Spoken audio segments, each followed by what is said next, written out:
합니다. 옆 사람과 인사합니다. 예수님 안에서 좋은 일이 있습니다. 예수님 안에서 좋은 일이 있습니다. 아멘. 다시 한번 인사합니다. 성령 충만합시다. 성령 충만합시다. 마지막으로 앞에 있는 구호 우리 세 번 한번 외칩니다. 나는 하늘의 복 땅의 복을 받았습니다. 나는 하늘의 복 땅의 복을 받았습니다. 나는 하늘의 복 땅의 복을 받았습니다. 아멘. 하나님 아버지, 우리가 하나님께서 주시는 복으로 우리를 충만하게 하심을 감사합니다. 날이 갈수록 이 복으로 살기를 원합니다. 세상의 복이 아니고 하나님께서 주시는 복으로 우리가 살기를 원하오니 그 복을 우리 모두에게 임하여 주시옵소서. 그래서 하나님을 찬송하고 하나님을 감사하는 그러한 복된 삶이 이후에도 계속해서 이어지게 하여 주시옵소서.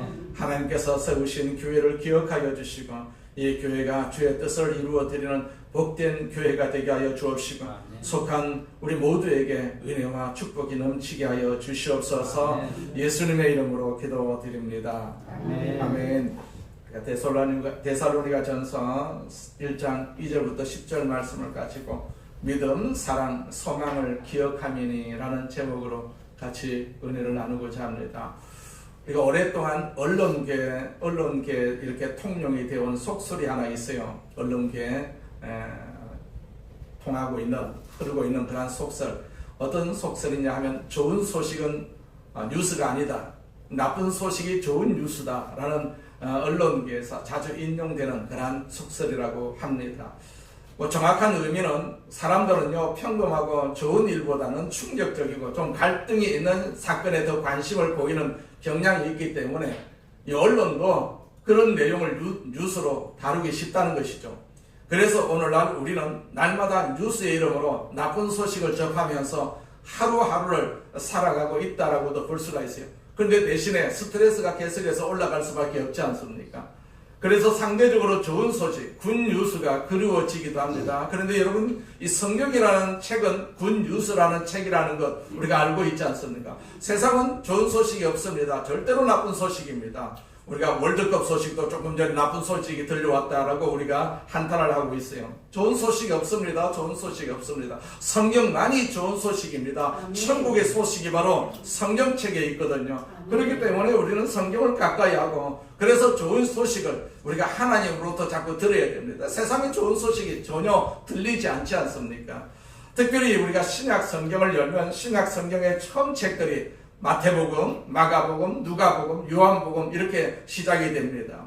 그런데 혹시 여러분은 신약 성경에서 제일 먼저 기록된 책이 어떤 책인지 아십니까?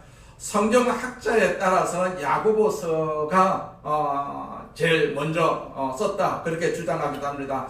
그렇다면 야고보서를 제외하고 신약 성경에서 제일 먼저 쓰여진 책, 그 책이 바로 오늘 우리가 공부하고 있는 데살로니가 전서입니다.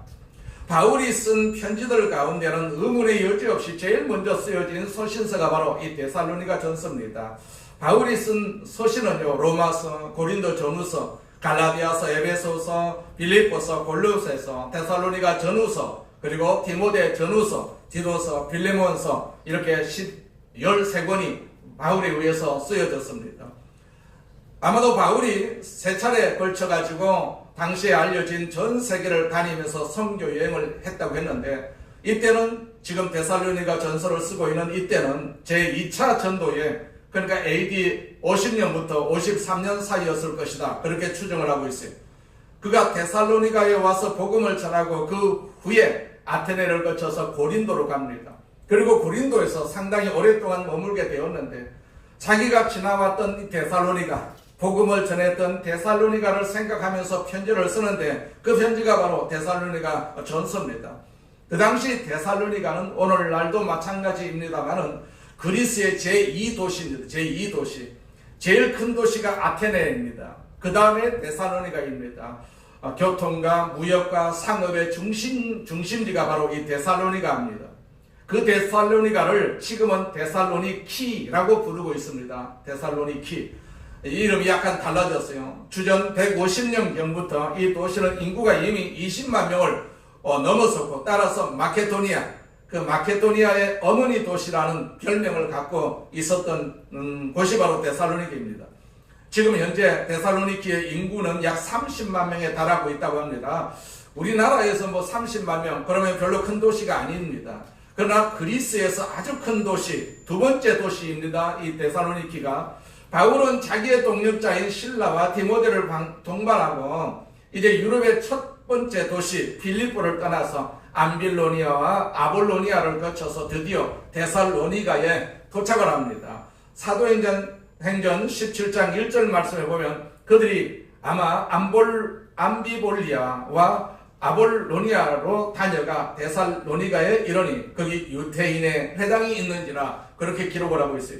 자, 바울은 복음을 전할 때 항상 먼저는 유대인에게고 또 다음은 헬라인에게다라는 원칙을 가지고 있었어요.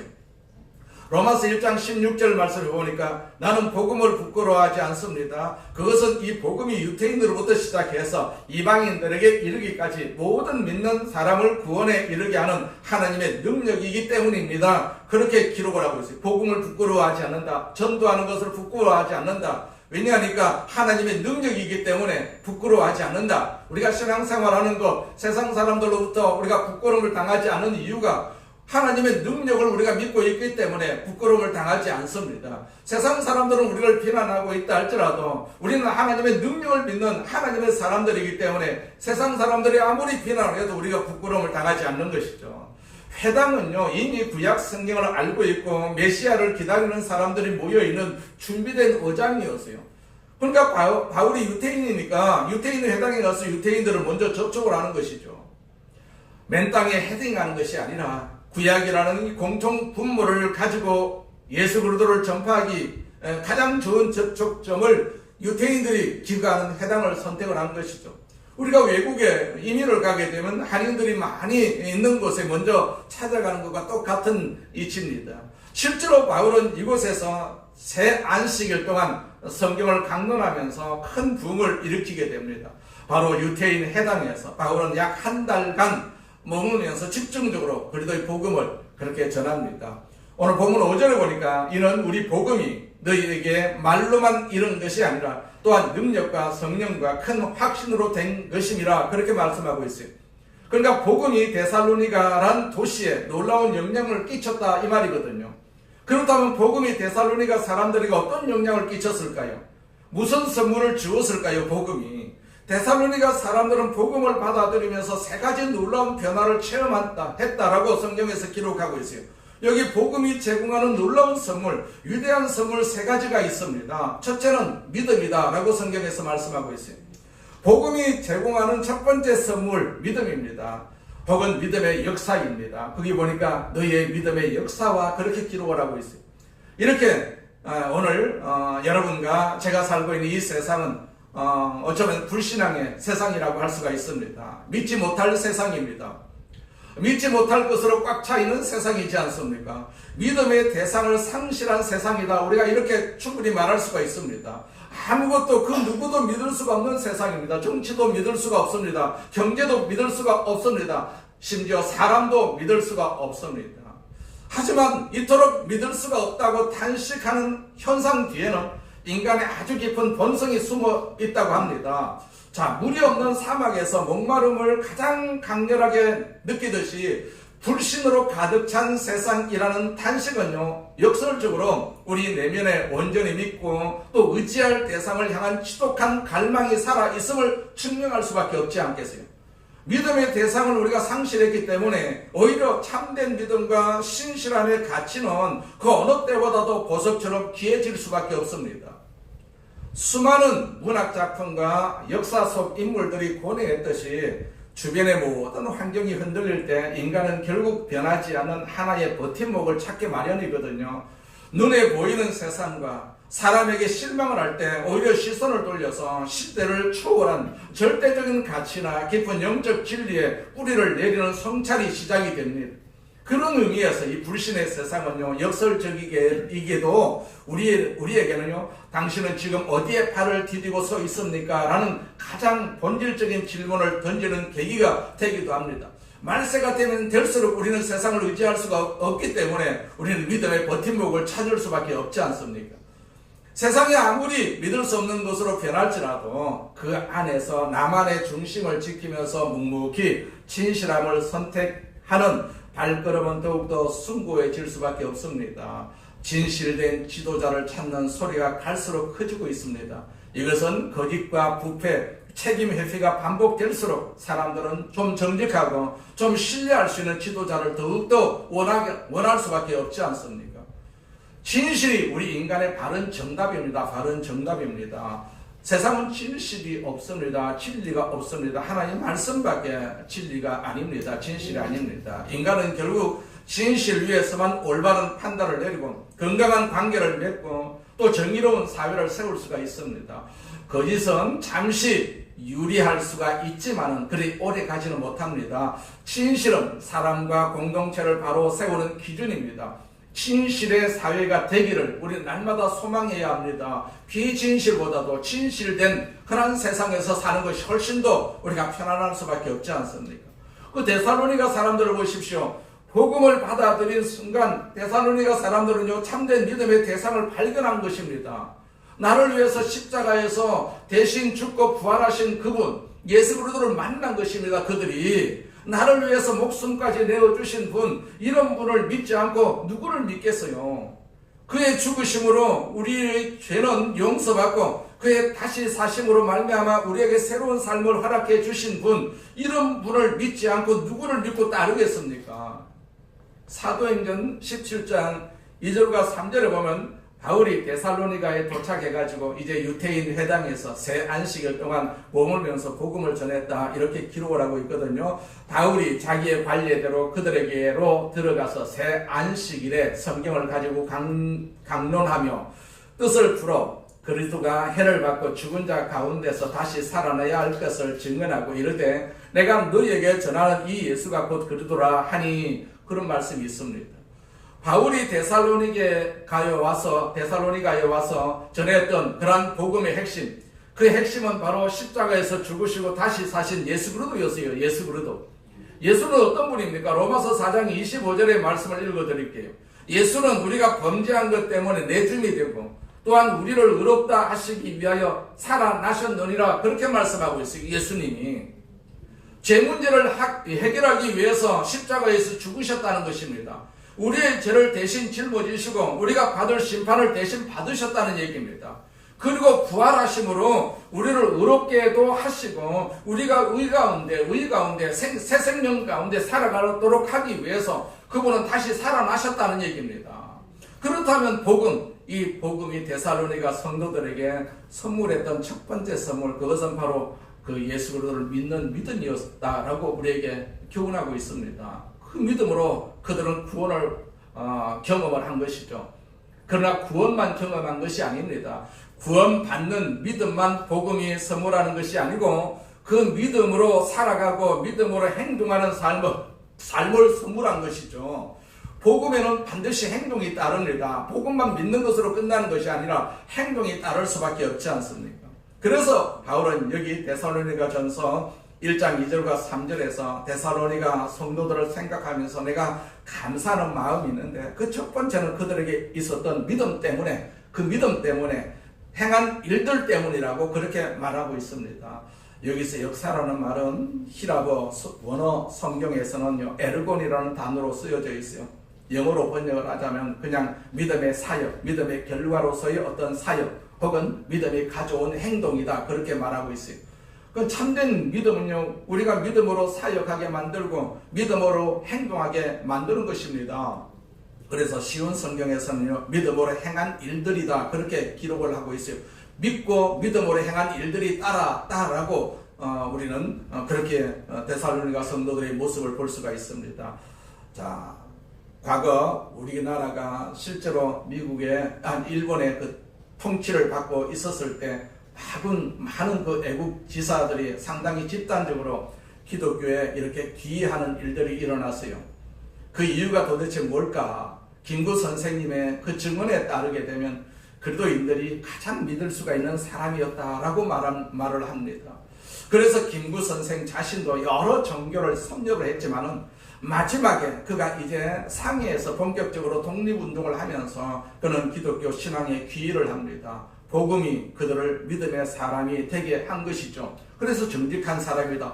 예수 믿는 사람만 믿을 수가 있다. 그 당시는 그렇게 김구 선생은 그렇게 표현을 했습니다. 지금은 예수 믿는 사람을 우리가 믿을 수가 없지 않습니까? 교회도 믿을 수가 없고 심지어 목사도 믿을 수가 없다라는 것을 우리가 충분히 이해를 할 수가 있지 않습니까? 오늘 본문의 7절에서도 데살로니가 성도들이 당시에 믿는 사람들의 신앙의 본이 되었다라고 말하고 있어요. 자, 7절 말씀해 보니까 그러므로 너희가 마게도냐와 아가야에 있는 모든 믿는 자의 본이 되었느니라. 그리고 그들의 믿음의 소문이 빨리 퍼져나갔어요. 저들은 예수 믿고 진짜 믿음이 살아있는 사람이 되었다는 얘기입니다. 8절 말씀해 보니까 주의 말씀이 너희에게로부터 마게도냐와 아가야에만 들릴 뿐 아니라 하나님을 향하는 너희 믿음의 소문이 각처에 퍼졌으므로 그렇게 기록을 하고 있어요. 자, 데살로니가 성도들은 복음을 받아들임으로 복음이신 그리스도를 영접함으로 믿음의 사람이 되고 믿음으로 행동하는 사람이 된 것이다 라는 얘기입니다. 이 행동까지 따라야 되죠. 믿는 사람은, 예수 믿는 사람은 행동이 따라야 됩니다. 그래야만이 본이 될 수가 있고 소금이 될 수가 있고 빛의 역할을 감당할 수가 있는 것이죠. 말씀이 들릴 뿐만 아니라, 자, 이 단어는 단순히 소문이 잔잔하게 퍼진 것을 의미하지 않습니다. 그러니까 천둥 소리가 꽝 하고 울려 퍼지거나 심지어 나팔 소리가 온 사방에 강렬하게 메아리치는 그러한 상태를 뜻합니다. 이 들릴 뿐 아니라 이 말씀이 들리다라는 말씀이에요. 그러니까 데살로니가 교인들의 신앙은 자기들끼리만 만족하는 닫힌 신앙이 아니었다는 얘기죠.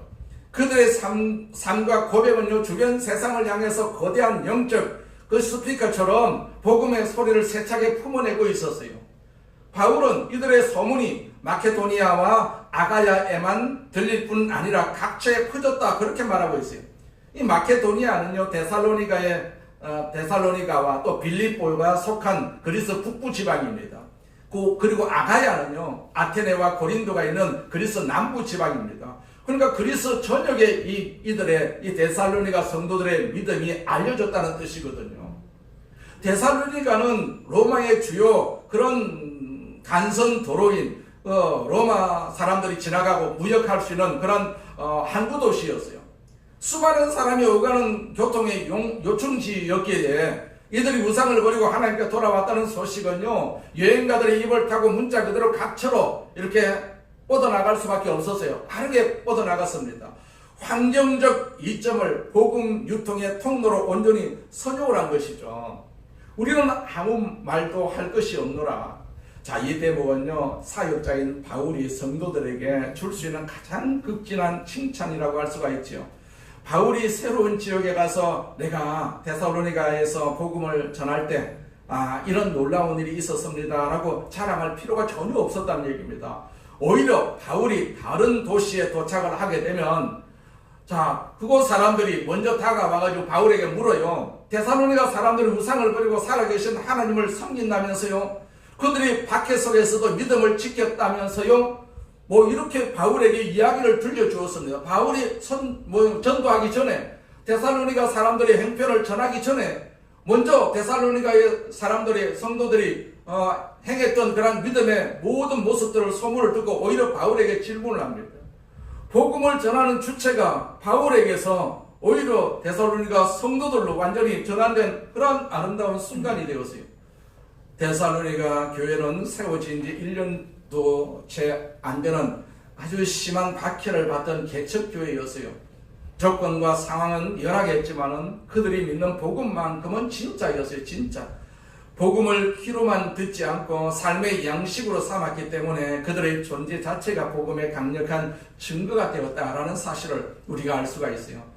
아무도 그 누구도 믿을 수 없는 이 시대에 여러분 한결같은 믿음으로 우리가 살고 싶은 생각이 들지 않습니까? 믿음으로 행동하는 그런 사람이 되고 싶지 않습니까? 아멘. 그렇다면 이 복음이 그리스도를 영접해야 됩니다. 복음이신 그리스도를, 복음이신 예수를 우리가 확실하게 믿어야 된다는 얘기입니다. 그리고 믿을 뿐만 아니라 믿음으로 살아야 된다는 얘기. 예수 믿는 사람들이 정말로 믿음으로만 산다면, 행하는 것이 모두가 다 진실이라면 세상을 변화시키기도 충분히 남을 수가 있지 않습니까? 그런데 우리가 그렇게 못 살고 있기 때문에 오히려 세상으로부터 질책을 받고 교회를 폐지를 해야 된다. 뭐 이런 소리까지 나올 정도로 우리가 지금 고통을 당하고 있지 않습니까? 우리 예수 믿는 사람들은 믿음으로 살아야 됩니다. 믿음으로 살아야 행함이 있어야 된다는 얘기입니다. 그 행함을 누가 보십니까? 세상 사람들도 물론 보지만 결국은 하나님이 보신다라는 하나님 보신다. 그것이 우리가 천국 갈 수 있는 그 유일한 도구라고 할 수가 있는 것이죠. 자, 복음이 제공하는 선물 두 번째는 사랑의 수고입니다. 본문 2절과 3절에서 그 데살로니가의 성도들을 기억하고 감사하는 가운데 두 번째가 그들의 사랑이었다라고 기록을 하고 있어요. 사랑으로 행한 수고와 이렇게 기록하고 있지 않습니까? 복음이 그들에게 사랑을 선물한 것입니다. 사랑을 선물한 것입니다. 오늘날 저와 여러분은 소위 사랑의 홍수 시대를 살아가고 있다라고도 말할 수가 있습니다. 사랑이라는 단어가 넘쳐나고 있어요. 유행가만 들어도 우리가 사랑으로 꽉 차 있는 그런 가사들을 우리가 들을 수가 있지 않습니까? 그럼에도 불구하고 사람들은 여전히 끝없는 외로움 속에 살아가고 있어요. 왜 그럴까요? 진짜 사랑을 만나지 못한 때문이라고 할 수가 있죠. 여기 그런데 바울이 본문 3절에서 데살로니가 사람들의 사랑, 그들의 사랑의 수고를 말하고 있어요. 여기서 사랑이라는 단어는 원어에 보면 아가페라는 단어입니다. 아가페 사랑은 조건 없는 사랑이거든. 조건 없는 사랑. 자신의 전부를 내어주는 사랑입니다. 그것은 감정에 근거한 것이 아니라 변하지 않은 의지에 근거한 성실한 사랑을 말합니다. 아가페 사랑. 데살로니가 그 성도들이 복음을 받아들였을 때 그들은 예수님이 바로 이런 아가페의 사랑으로 자신들을 사랑하신 것을 알게 되었어요. 그러니까 기꺼이 십자가에 목숨도 내어주시고 고난을 받으신 그 주님의 놀라운 사랑을 데살로니가 사람들은 알게 되었다는 얘기입니다. 그리고 이 사랑을 입은 그들도 사랑으로 살아가기 시작을 한 것입니다. 바울은 그들에게 사랑의 수고가 있었다 그렇게 표현을 하고 있어요. 자, 여기 수고라는 단어가 원어에서는 코포스라는 단어인데 이 애씀이라는 단어인데 해석을 하자면 애씀이라는 단어입니다. 그럼 그 사랑의 애씀이 있었다. 힘든 애씀이 있었다. 사랑하게 되면 우리가 힘을 써야 되지 않습니까? 그냥 가만히 있다고 해서 우리가 사랑한다라고 말할 수가 없지 않습니까? 사랑에는 반드시 애씀이 따라야 되거든요. 여러분, 참된 사랑은 수고를 아끼지 않습니다. 모든 진지한 사랑에는 언제나 수고가 따르는 것입니다. 여러분, 세상에서 우리가 볼 수 있는 가장 아름다운 모습들이 있다면 무엇일까요? 사랑으로 그렇게 수고하고 있는 모습이라고 할 수가 있지 않습니까? 감동이 아닙니까? 데살로니가의 성도들의 사랑의 또 하나의 증거는 그들이 예수 믿고 나서 그들에게 다가오는 모든 환난에도 불구하고 이 환난을 기쁨으로 견디면서 주님을 본받는 삶을 살고자 노력을 했던 것이죠.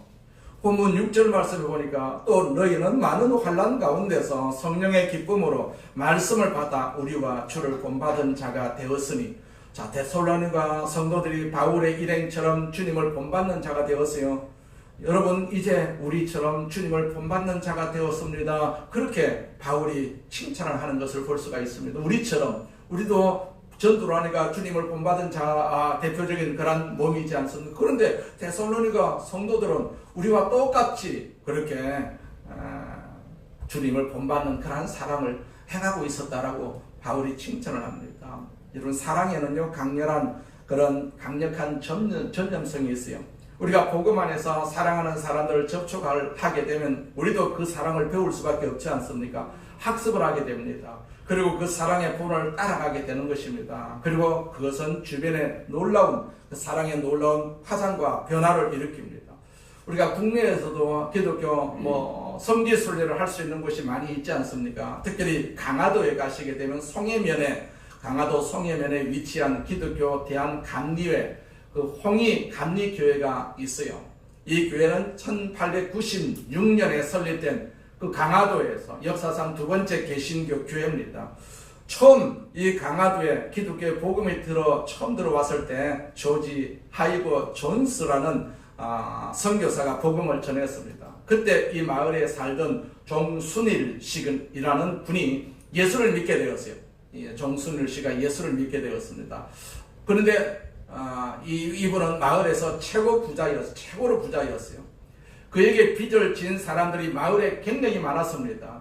근데 그가 예수를 믿고 성경을 읽다가 마태복음 18장에 읽고 충격을 받았어요. 거기에 보니까 빚쟁이 얘기가 나오는데 1만 달란트의 어마어마한 빚을 탕감받은 사람이 자기에게 조금 빚진 사람들을 이렇게 빚 갚으라고 독촉을 하고 못살게 구는 장면을 보고 그게 나로구나 라는 충격을 받았다고 합니다. 나는 하나님 앞에 어마어마한 빚을 탕감을 받았는데 내 모든 죄를 용서받고 나는 하나님의 자녀가 되었는데 나는 나에게 빚진 사람들을 내가 아직도 못살게 구는 사람이 아닌가?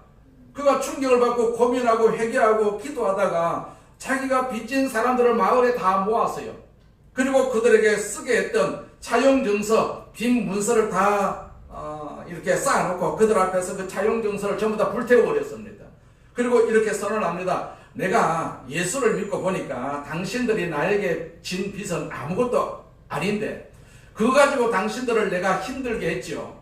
나는 오늘 하나님의 사랑을 깨닫고 나서 여러분의 모든 빚을 탕감하기로 결심을 했습니다. 여러분 오늘부터 빚에서 자유입니다. 염려하지 마십시오. 얼마나 감동이었습니까?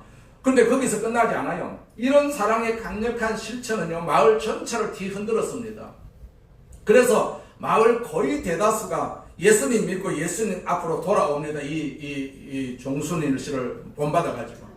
그럼 마을 사람들이 다 예수 믿게 되자, 그러면 우리는 예수 안에서 한 형제가 아니든가 형제처럼 우리가 살아야지. 그래서 한 가지 실천을 하기로 합니다.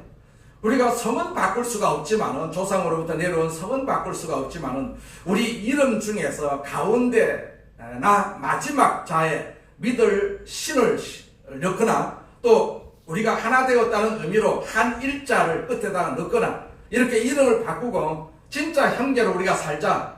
그래서 그 마을에 있는 사람들 이름이 이렇게 바뀌기 시작을 합니다. 방능일, 권신일, 종순일, 김봉일, 주광일, 이렇게 이름을 바꿉니다. 그 마을 사람 60여 명이나 그렇게 이름을 바꿨다고 합니다. 무려 60명이 이름을 바꾸고, 그리고 그들은요 진정 형제처럼 살았다는 얘기입니다. 그리고 나중에 종순일 씨는 목사 안수를 받아서 강화 지역에 복음을 전파하는 일에 헌신을 했다는 이야기가 있습니다.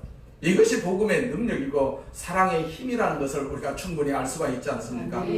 우리가 참된 사랑의 사람이 되기를 원하십니까? 사랑으로 수고하는 사람들이 되기를 원하십니까? 그러면 데살로니가 사람들처럼 복음을 받아들여야 된다. 진짜 복음을 받아들여야 된다라는 얘기입니다. 복음이신 그리스도를 우리가 영접을 해야 된다. 그분을 삶의 주인으로 삼을 수 있기를 주님의 이름으로 축원을 드립니다. 그 일밖에 없어요. 그 일이 나중에 하나님 앞에 상급이 된다라는 사실입니다. 그거 가지고 우리가 천국 가는 것 아니겠어요? 세상 많이 안다고 내가 세상에서 이렇게 살았다고 그걸 가지고 천국 가는 것은 아니지 않습니까? 복음의 사랑을 가지고 그걸 우리가 천국 가는 것이거든요. 세 번째는 소망입니다. 소망.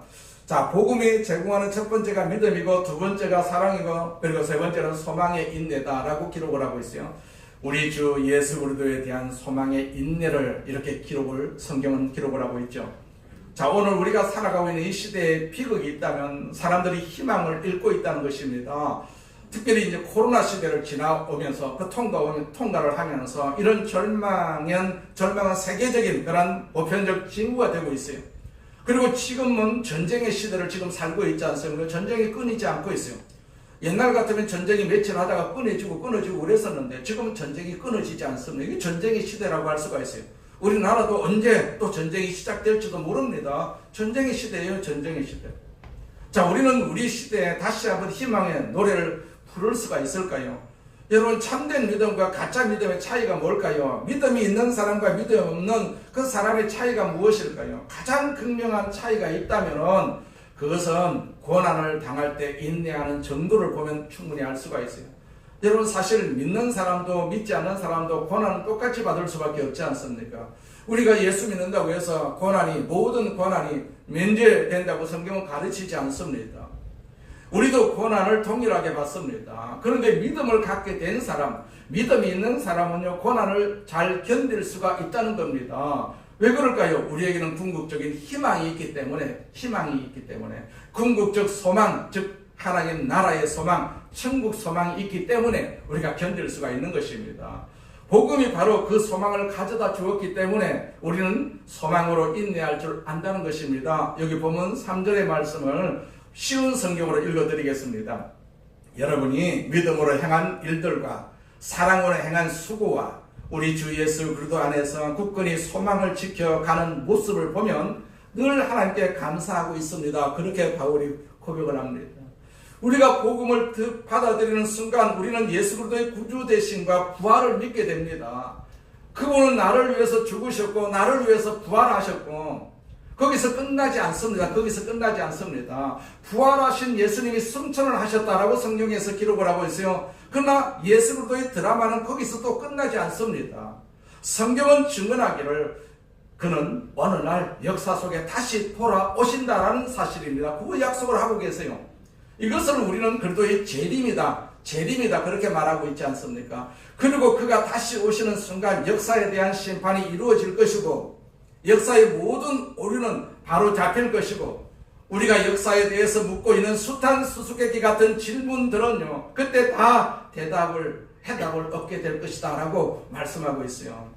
오늘 본문의 마지막 구절이죠. 10절 보겠습니다. 또 죽은 자들 가운데서 다시 살리신 그의 아들이 하늘로부터 강림하실 것을 너희가 어떻게 기다리는지를 말하니 이는 장래에 노하심에서 우리를 건지시는 예수시니라.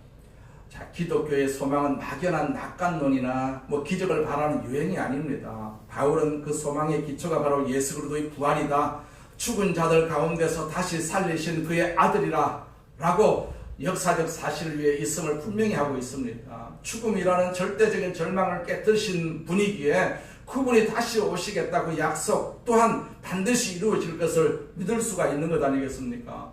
일상을 살아내는 능동적 기다림이 여기에 있습니다. 우리가 왜 지금 살고 있습니까? 천국 때문에 우리가 살고 있습니다. 참고 견딜 수가 있습니다. 이 세상이 희한한 짓이 일어나도 우리가 참을 수 있는 것은 천국 때문에 그러하다는 얘기입니다. 이 세상은요 잠시 있다가 사라질 세상이다라는 사실을 우리가 성경을 통해서 우리가 알고 있기 때문에 그렇죠. 하늘로부터 강림하실 것을 너희가 어떻게 기다리는지를 이렇게 말씀하고 있습니다.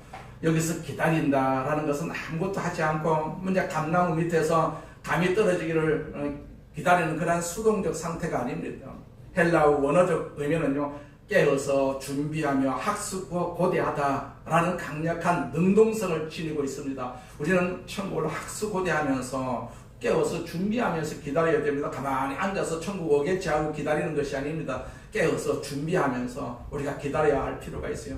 당시 데살로니가 성도들은요 극심한 사회적 박해와 불이익 속에서도 낙심하지 않았어요. 오히려 매일의 삶을 정결하게 가꾸고 서로 사랑하며 주님의 다시 오심을 신실하게 준비하는 삶의 예배로 기다림을 채워갔다라는 사실이죠. 장래의 노하심에서 우리를 건지시는 예수. 많은 사람들이 종말이나 미래라는 단어 앞에서 두려움과 공포를 느낍니다. 세대의 종말에는요 하나님의 공의로운 심판이 있기 때문이다 라는 사실이죠. 그러나 우리 성도에게는 예수는요 그 진노에서 우리를 안전하게 건져내시는 완벽한 구원자이시다 라고 말씀하고 있지 않습니까? 따라서 우리에게 미래는요 파멸이 아닙니다. 눈물과 아픔이 끝나는 구원의 완성이자 축제의 날입니다. 축제의 날. 그분은 반드시 다시 오신다라고 성경에서 말씀하고 있지 않습니까? 우리가 그분을 지금 기다리고 있지 않습니까? 평생을 격동의 세월 속에서 신앙을 지켜내신 한 믿음의 어르신이 남기신 고백이 여기 있어요. 제가 읽어드릴게요.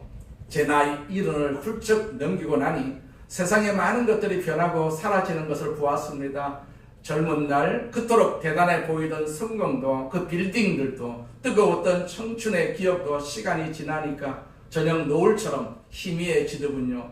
먼저 세상을 떠나는 동무들을 보면서 쓸쓸함이 찾아올 때도 많았습니다. 게다가 요즘 세상은 참 믿을 사람 하나 없고 삭막하기만 하지 않습니까? 눈에 보이는 것 중 영원한 것이 없다는 걸 뼈저리게 느끼던 고독한 시절이 있었습니다. 그러던 어느 날 골방에서 이 데살로니가 전서 1장 10절 말씀을 읽는데 하늘로부터 강림하실 것을 너희가 어떻게 기다리는지를 이 문장에서 눈물이 왈칵 쏟아졌습니다. 내 남은 인생은 그저 늙어가면서 죽음을 기다리는 쓸쓸한 시간이 아니구나. 죽음을 이기시고 부활하신 그 주님이 하늘로부터 다시 오실 날을 기다리는 세상에서 가장 찬란한 설레는 시간이구나 하는 깨달음이 왔습니다. 그래서 그날 이후로 저는 저녁 노을을 바라볼 때마다 외로워하지 않습니다. 장래의 진노와 두려움에서 나를 건지실 내 주님을 오늘 하루도 잘 기다려낸다라는 감사의 기도를 드립니다. 이 기다림이 있기에 저는 불신으로 가득 찬 이 세상 속에서도 매일 아침을 소망의 눈으로 시작할 수가 있습니다. 이 고백입니다. 아멘. 자, 세상의 모든 약속은 흔들리고, 자, 사람의 마음은 변하지만은 부활하셔서 다시 오신다고 하시는 예수 그리스도의 약속은요, 절대로 변하지 않거든요. 절대로 변하지 않습니다. 그러니까 데살로니가 교회 성도들이 마주했던 그런 박해 속에서도 이 구절을 붙잡고 승리했을 것 아니겠습니까? 자, 이 노 성도가 인생의 학원에서 이 말씀으로 참된 평화를 얻었듯이 이 소망의 말씀이 오늘을 살아가는 우리 모두에게 흔들리지 않는 인생의 닻이 되기를 소원합니다. 자, 인생의 궁극적 승리는 예수님이 다시 오시는 날, 그분이 세상의 모든 역사를 인류의 마지막으로 다 심판할 때 그 심판 앞에 당당할 수가 있느냐 하는 것이거든요. 물론 예수 믿지만 아직도 우리는 부족한 자들입니다. 하지만 우리가 구원받은 사람이라면, 그분의 사랑을 우리가 믿는다면 마지막 심판대 앞에서 두려워할 필요는 없지 않습니다. 내가 진짜 신앙을 가지고 있다면 두려워할 필요가 없지요. 그분의 마지막 진노에서 여기 바울의 고백처럼 우리는 건짐을 받을 것을 우리가 믿어야 되죠. 이것이 우리의 소망입니다. 다른 것이 소망이 아닙니다. 세상에 소망을 둘 이유가 없습니다. 소망이 없습니다. 우리가 자식들에게 소망을 둘 필요가 없지 않습니까? 우리가 조금 전에 언어를 우리가 이야기를 나누었지만 우리 세대로서 자녀의 혜택은 다 끝났다라는 얘기입니다. 우리가 지금 부모님을, 우리 전도사님의 부모님을 모시는 이 행위가 이후에는, 자, 부모님 돌아가시고 난 이후에는 절대로 그런 일들이 없어진다라는 얘기입니다. 그렇기 때문에 지금 우리 나이에 우리가 뭡니까? 자녀들로부터 뭐 챙김을 받을 수가 있다. 이건 꿈이다라는 사실, 꿈이다. 그럼 우리가 무엇을 생각하면서 살아야 됩니까? 예수님만 생각하면서 살아야 될 필요가 있지 않습니까? 소망으로 인내하면서 우리가 살아야 되죠. 그렇다면 예수 그리스도의 복음을 우리가 충분히 받아들여야 되지 않습니까? 충분히 받아들여야 됩니다. 자, 트로트 가수 양지은 씨의 노래가 있습니다. 10년 만이라는 신곡이 있어요. 10년 만. 자, 단순한 트로트가 아니라 나이가 들면서 느끼는 아쉬움과 그럼에도 여전히 남아있는 사랑의 감정을 담은 노래입니다. 제목이 10년만 젊었어도 라는 제목입니다. 가사가 이렇습니다. 자, 10년만 젊었어도 내 인생 아깝지 않았을 걸. 10년만 조금만 젊었어도 사랑 앞에, 그녀 앞에 망설이진 않았을 걸. 나이를 먹었는지 약해졌는지 아무 말도 못하고 얼굴만 멀뚱, 표정만 생뚱, 내 걸음만 뒤뚱 10년만 젊었어도 내 인생 아깝지 않았을 걸. 자, 이 가사는 실제로 시간을 되돌리고 싶다는 뜻이라기보다는요, 자, 조금만 더 젊었더라면 용기를 냈을 텐데, 조금만 더 일찍 만났더라면 좋았을 텐데 라는 아쉬움을 표현한 것이라고 볼 수가 있죠. 우리가 인생을 살다 보면 사랑도, 꿈도, 도전도 타이밍이 굉장히 중요한데 그 시기를 놓쳤다는 그렇게 느끼는 그런 사람들의 마음을 대변한 것이라고도 볼 수가 있지요. 그 후렴에는 보면요, 5년만 젊었어도 아깝지 않았을 걸, 끝에는요 1년만 젊었어도 아깝지 않았을 걸, 그렇게 끝이 납니다. 이 노래의 재미있는 점은 단순히 과거를 후회하는 데 머물지 않는다는 것입니다. 나이는 들었지만 마음은 아직 젊고 사랑할 수 있는 감정도 살아있고 설렘도 남아있다라고 노래를 합니다. 자, 우리가 10년 전으로 돌아갈 수는 없지만 오늘이 앞으로의 10년 후를 생각한다면 오늘 이 시간이 가장 젊은 날이라고 할 수가 있지 않습니까? 우리가 누구를 위해서 이제 살아야 됩니까? 예수를 위해서 살아야 됩니다. 앞으로 1년 아니면 앞으로 5년 아니면 앞으로 10년 지나간 것은 다 지나간 것이고, 우리가 1년 남았어도 1년 예수 믿고 살아야 되고, 5년 남았어도 5년 예수 믿고 살아야 되고, 10년 남았다면 10년 우리가 예수를 믿고 살아야 되죠. 그래서 후회만 하기보다는 지금의 이 시간도 이렇게 소중히 여기면서 열심히 예수를 믿으면서 살아가자는 그런 메시지를 우리가 들을 수가 있지 않습니까? 이 데살로니가 교회는 세워진 지 1년도 채 안 되는 아주 심한 박해를 받던 개척교회였어요.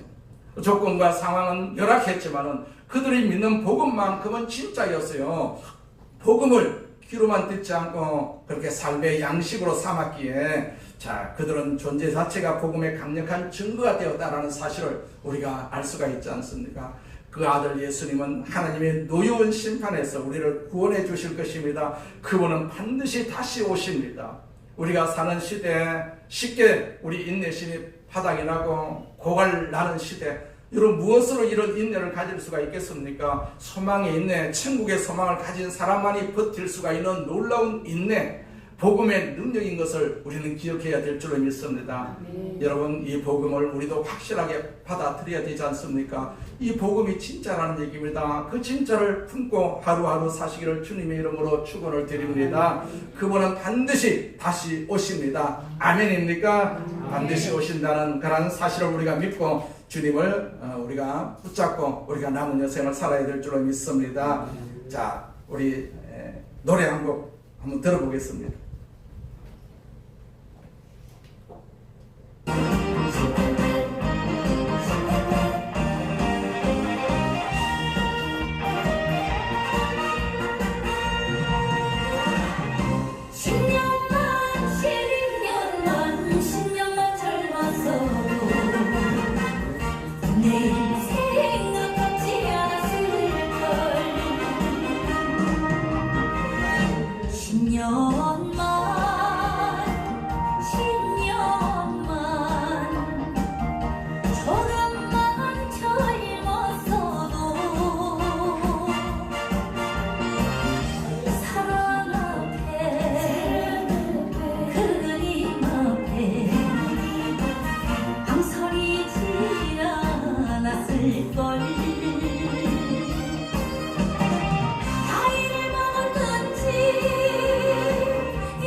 목사님 노래 제 알아요. 자, 우리가 지나간 세월들은 우리가 돌이킬 수는 없지만 앞으로 살아야 할 이런 세월은 우리가 예수를 잘 믿고 살아야 된다라는 그런 기운을 거꾸로 우리가 생각을 한다면 그렇다라는 얘기.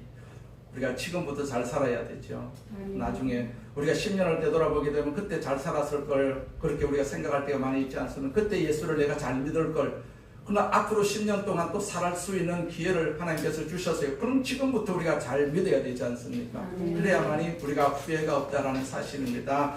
기도하겠습니다. 전능하신 하나님 아버지 감사합니다. 우리를 구원하신 하나님 아버지, 우리를 천국 백성으로 삼아주시고 주 앞에 영광이 되는 귀한 덕으로 살게 하여 주심을 감사합니다. 앞으로 남은 날들 하나님 아버지 우리 데살로니가 성도들처럼 그날을 바라보면서 믿음의 삶을 살게 하여 주시고 그 믿음의 행동을 행하는 사랑의 삶이 될 수 있도록 주께서 우리를 이끌어 주시옵소서. 예수님의 이름으로 기도드립니다. 아멘. 우리 말씀을 생각하시며 동성으로 기도하겠습니다. 할렐루야. 전능하신 하나님 아버지 감사합니다. 주여 영광을 받으시옵소서. 주여 영광을 받으시옵소서. 우리 아버지 하나님께서 우리를 축복하심을 감사합니다. 우리를 축복하심을 감사합니다. 하나님 우리를 구원하심을 감사합니다. 우리를 구원하여 주심을 감사합니다. 하나님 아버지 천국 가는 날까지 이 세상을 이길 수 있도록 주여 도와주옵소서. 믿음이 없으면 이 세상을 우리가 아버지 이길 수가 없고 살아갈 수가 없습니다. 하나님 어떤 박해가 온다 할지라도 어떤 어려움이 온다 할지라도 어떤 유혹 앞에서라도 하나님 아버지 이 세상을 이겨나갈 수 있도록 주께서 도와주시옵소서. 기름 부어주시옵소서. 성령으로 충만하게 하여 주시옵소서. 성령으로 충만하게 하여 주시옵소서. 성령으로 충만하게 하여 주시옵소서. 성령으로 충만하게 하여 주시옵소서. 우리 아버지 하나님께서 은혜를 베풀어 주시옵소서. 우리를 하나님께서 품어주셔서 천국의 백성으로 삼아주심을 감사합니다. 우리가 이 신앙을 나누는 이 시간에 복된 시간이라는 사실을 다시 한번 깨닫게 하여 주옵시고 우리가 예배 정성을 다하게 하여 주옵시고 기도의 열심을 다할 수 있도록 하나님께서 사용하여 주시옵소서. 오 전능하신 하나님 아버지여 도와주시옵소서. 우리의 믿음을 도와주시옵소서. 우리의 믿음을 도와주시옵소서. 사랑의 믿음을 도와주시옵소서. 소망의 믿음으로 살아갈 수 있도록 주께서 인도하여 주시옵소서. 할렐루야. 전능하신 하나님 아버지 감사합니다. 하나님 홀로 영광을 받으시옵소서. 홀로 영광을 받으시옵소서. 홀로 영광을 받으시옵소서. 우리 아버지 하나님 홀로 영광을 받으시옵소서. 영광을 받으시옵소서. 우리 아버지 하나님께서 은혜를 베풀어 주시옵소서. 은혜를 베풀어 주시옵소서. 우리를 축복하심을 감사합니다. 우리를 축복하심을 감사합니다. 하나님 영광을 받으시옵소서. 예수님의 이름으로 기도드립니다. 아멘. 자, 우리 믿음을 가지고 아픈 곳에 손 얹고 기도하겠습니다. 문제가 있으신 분 가슴에 손 얹고 기도합니다. 하나님 아버지 우리를 믿음의 자녀로 삼아주시고 천국의 백성으로 삼아주심을 감사합니다. 사는 날 동안 우리가 믿음으로 살기를 원합니다. 지나간 세월 믿음 소용없습니다. 오늘부터라도 우리가 믿음을 잘 지켜서 주님이 기뻐하시는 그런 자리에 임할 수 있도록 우리를 역사하여 주시옵소서. 우리에게 힘을 주시옵소서. 믿음의 능력을 주시옵소서. 그래서 오늘도 믿음의 능력으로 주님 앞에 고백합니다. 우리를 치료하여 주시옵소서. 믿음 있는 자는 다 치료를 받을 수가 있습니다. 예수님이 행하신 모든 행적 가운데서도 믿음 있는 자를 하나님께서 치료하신 것처럼 그분이 치료하신 것처럼 오늘 믿음으로 주님 앞에 서 있사오니 우리를 치료하여 주시옵소서. 치료하여 주시옵소서. 육신의 모든 질병은 떠나갈지어다. 각종 암은 떠나갈지어다. 각종 병만은 떠나갈지어다. 관절의 질병, 허리의 척추의 질병도 떠나갈지어다. 목의 디스크도 떠나갈지어다. 우리를 건강하게 하여 주셔서 하나님의 뜻을 이루어 드리는 귀한 도구로 살게 하여 주시옵소서. 각종 병만은 떠나갈지어다. 아버지 비염도 떠나갈지어다. 아버지 알레르기성 질환도 다 떠나갈지어다. 우리 아버지 하나님께서 우리를 사용하여 주심을 감사합니다. 우리가 주님 오시는 날까지 건강으로 살기를 원합니다. 건강을 주시옵소서. 살게 하여 주시옵소서. 생명을 주시옵소서.